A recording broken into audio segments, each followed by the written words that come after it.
ఈరోజు మనకు ఇస్గాన్ ఎస్ఐ గారు ఇచ్చినటువంటి సమాచారం మేరకు వల్లకొండ దగ్గర అన్వాంటెడ్ ప్రెగ్నెన్సీ తోటి డెలివరీ అయినటువంటి అమ్మాయి కావచ్చు తన పాపని వదిలిపెట్టి వెళ్ళింది.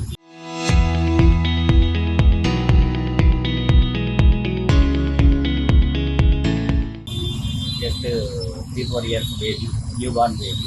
అంటే ఎస్ఐ గారు మాకు ఇంటిమేట్ చేయడం జరిగింది. ఇంటిమేట్ చేస్తే వెంటనే బాబుని ఇక్కడ హాస్పిటల్లో డాక్టర్ రమాకాంత్ అని సీనియర్ మోస్ట్ పెడియాట్రిషియన్ దగ్గర హెల్త్ చెకప్ చేసి ప్రస్తుతం మనం ఆసిఫాబాద్ గవర్నమెంట్ హాస్పిటల్ NICU చేస్తున్నాము. అక్కడ నుండి ఫర్దర్గా నెక్స్ట్ స్పెషలైజ్డ్ అడాప్షన్ ఏజెన్సీ అంటే అడాప్షన్ ఇవ్వడానికి ఉంటుంది. మన ఆదిలాబాద్ జిల్లాలో ఉంది కాబట్టి అక్కడ శిశుగృహ అంటారు. దాన్ని శిశుగృహ షిఫ్ట్ చేస్తాం. ఫర్దర్గా యాజ్ పర్ లీగల్ ప్రొసీజర్ ప్రకారం అడాప్షన్ ఇవ్వడం అనేది జరుగుతుంది.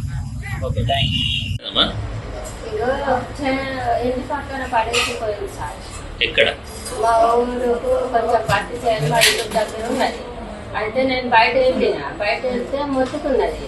కానీ నాకు భయం అయింది. ఊళ్ళో నన్ను పిలిచిన ఇక్కడ అమ్మాయి ఉన్నది అంటే అందరు వచ్చి ఇక అది బయట. ఎన్ని గంటలకు అక్కడ ఎవరు లేవు? ఒక పాపనే ఉండేనా? ఒక పాపను ఎవ్వరు లేకుండా. ఇది ఎవరమ్మ? మా సీతారాం గారు.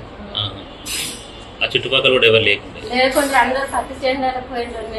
మా బిడ్డలు ఇద్దరు, నేను ఒక పొల కాదు, నలుగురు ఉంది. ఇక అందరిని పిలిచిన పిల్లలకి అందరూ కూడా వచ్చినాకనే అది మూట తీసిన అందరు ముంగట్లే. నాకు భయం అయింది సార్. మంచిగా ఉందా పాప? పాప మంచిగా ఉన్నది, కొంచెం భయం తక్కువ ఉన్నది. ఎవరు అనేది తెలియదు. ఇక తెలియదు సార్. ఇక